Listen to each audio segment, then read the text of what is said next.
কোথায়? আমার বুবু মমতাজ কোথায় পালাইছে? আমার বুবু মমতাজ কোথায় পালাইছে? উল্টো পাল্টা নাচ দেখাইয়া সংসার নষ্ট করে যাচ্ছে আমার বুবু মমতাজ কোথায় পালাইছে? কোথায় রইলেন কাদের কাকা কামরুল ইসলাম হাসান দাদা? কোথায় রইলেন কাদের কাকা কামরুল ইসলাম হাসান দাদা? ওই ছাত্রদের রক্ত নিয়া হুলি খেলেছে আমার বুবু মমতাজ কোথায় পালাইছে? কোথায় সাবেক প্রধানমন্ত্রী তেনার কথা কি যে বলি, দলের মানুষকে ফেলে রেখে বিবি দুল্লি পলাইছে। দুনিয়ায় তৈরি থেকে এ পর্যন্ত দেখেন কোন নেতা নেত্রী কোন নেতা আপনার জনগণে ফেলে দিয়ে ও মামুর বাড়িতে পলাইছে কেউ? এ কলঙ্কি করছে, ইতিহাসকে কলঙ্কিত করছে।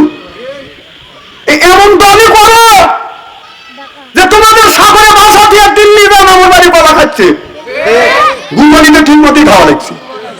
শোনেন, কে কোন জাতির চাইবেছে না, কে কোন জাতির চাইবেছে না, পরিচয় কথা বতরা খাটাসে গায়া করে দিলে যায় গন্ধ কি কখন যায়, কুত্তর নিচতে যতই বেকার তেল দিলে হবে না সোজা, সবর কি আর হবে তাজা, মরা গরু যতই খায় চিনলে বলুন ঠিক কিনে। আমার বন্ধুগণরা আমি চিন্তা করে দেখলাম আল্লাহ যদি মুসা মাসে তরানোর জন্য যদি আপনার নেজ দিত, এই নেজটা গরুকে মিডল পয়েন্টে দিল না কেন? যদি মিডল পয়েন্টে দিত তাহলে মাঝখানে নেজ যদি থাকতো এইরকম করে চতুর্দিক থেকে নেজ আপনার মশা মাসে তাড়াইতো। আল্লাহ কেন এক সাইডে দেয়? এর মানে হলো নিজের নেজ দিয়ে নিজের ইজ্জতটা গরুটা বাজান ঢাকিয়ে রাখে। বকির যদি 4 ইঞ্চি নেজও থাকে, 4 ইঞ্চি নেজ দিয়ে বকি বাজান এরকম করে বাজান আপনার নিজ ইজ্জতটা বাজান ঢাকিয়ে রাখে। এরপরে যখন পোশাক করতে বসে বরকে কি একটু জামিয়ে দেয়? কথা কয় আমাদের দেশে আমি লক্ষ্য করে দেখলাম ভাই যখন শাক বানাতে যায় ভাইয়ের শায়ের আতা হলো বাদান ফুল, আর বাবি যখন ব্লাউজ বানাতে যায় হাতা হলো বাদান হাত। আমি চিন্তা করে দেখলাম ওরাই দুইজন শয়তানের বাপ।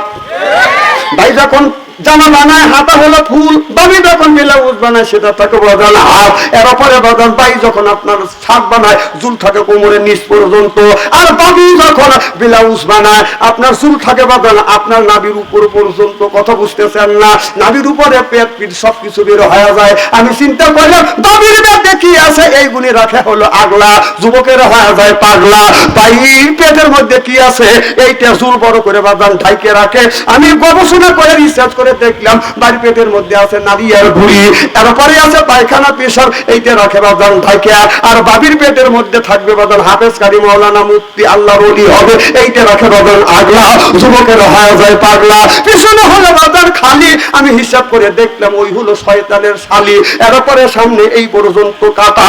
যুবকের বলে আস্তে আস্তে তাকাও, চশমা ঝুলাই দিলে কথা বলে বুলে চোখে চন্দ্র কুত্তা ছাও। এই বাপ স্ত্রী করার সময় তো কুকু করাচ্ছে।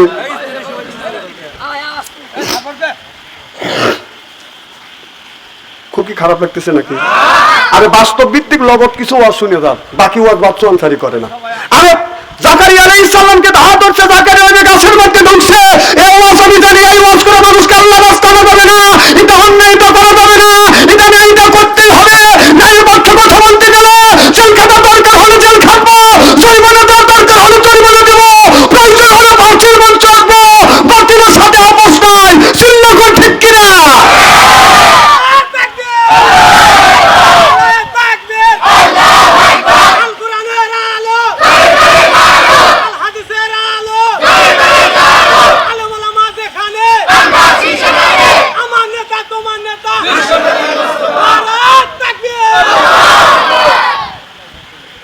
আবু জেহেল বদরের যুদ্ধে ছায়া মারা গেলেন। যখন মাইরে ফেললেন, রাস্তা দিয়ে নবীর সাহাবীরা যাচ্ছে, দেখে কিছু লোক বসে আছে। তোমরা বসে কান্দ কাকা, আমার নেতা আসলে সেই নেতাকে মারিয়ে ফেলাইছে। কথা কয় না? তা আবু জেহেল মরে গেছে, মৃত্যুর পরেও তার অনুসারীরা আবু জেহেলের শোকে কান্দেছে। আমাদের দেশে সাবেক প্রধানমন্ত্রী দেশটা জ্বালা থুয়ে চলে গেছে, তাদের দিয়েছে। ওখানে জ্ঞানটা কি, বিবেক কি, বায়ান কি, চিন্তা চেতনা কি, এতগুলো মানুষ মানলো তারপরও দোষ স্বীকার করে না। বেহেশতে দিবি আল্লাহ, যাই হোক তোমার বেহেশতে দেওয়ার লেগে আল্লাহ জান্নাতের দরজা খুলে রেখেছে 8টা। জান্নাত কয়টা? জনগণ, জাহান্নাম কয়টা? আসলে কি 8টা জান্নাত আর 7টা জাহান্নাম? জান্নাত কয়টা? এখন বলেন একটা, আর এখন বলে 7টা। একটা জান্নাত, দরজা কয়টা? 8টা। সুবহানাল্লাহ।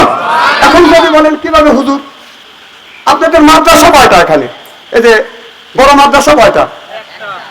দরজা কয়টা? তাহলে এইটা ওই জান্নাতও একটা, দরজা হলো 8টা। সুবহানাল্লাহ।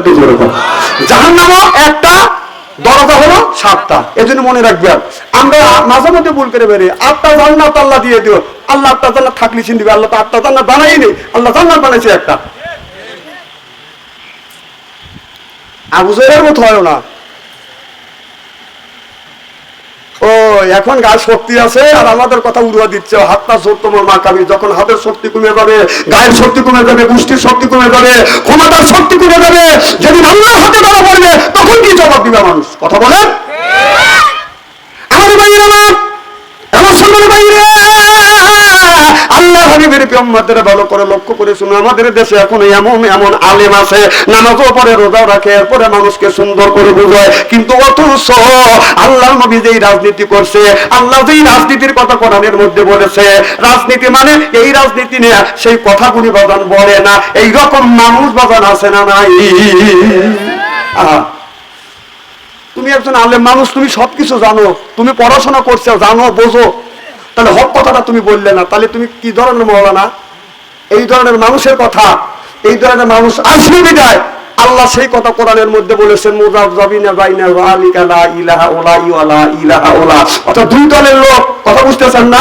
গোলামি মার্কা মানুষ আছে, যেমন গোলামি আছে, এই গোলামি যদি আপনি এরপরে মাছের মধ্যে যদি দেন, এটা বাজার খাওয়া যায়, গরুর গোশতের মধ্যে বাজার চলে, খাসির গোশতের মধ্যে বাজার চলে, মাছের মধ্যে বাজার চলে, আলু ভর্তাও চলে, এরপরে বাজান আলু দিয়ে বাজান ডাউল রান্না বাজার চলে, এরপরে বড়া দিলে বাজান গড় গড় করে বাজান গড়িয়ে যায়। এই বড় বড় করে গোল আলু মার্কা মানুষ আছে না বাজান? না। সামনে আসবে বাংলাদেশের ইসলামী 6টা দল ঐক্যবদ্ধ হয়েছে, ঐক্যবদ্ধ হয়ে আগামী বছরে আগামী দেখা যাবে চরমুনুর বিশ্বাস বলেছে যতই ইসলামী দল আছে প্রত্যেকটা দলের বাক্স থাকবে একটা। জনগণ কয়টা? জনগণ কয়টা? এখন আলেম ওলামা ঐক্যবদ্ধ হয়ে আছে, আলেম ওলামা যেখানে আছে আলেম ওলামার কথা শুনে একটা বাক্স নিয়ে আমরা ইসলামী রাজ আল্লাহর দিন জমিনে কায়েম করতে চাই। কারা কারা চাই দুই হাত টান করে দেখা।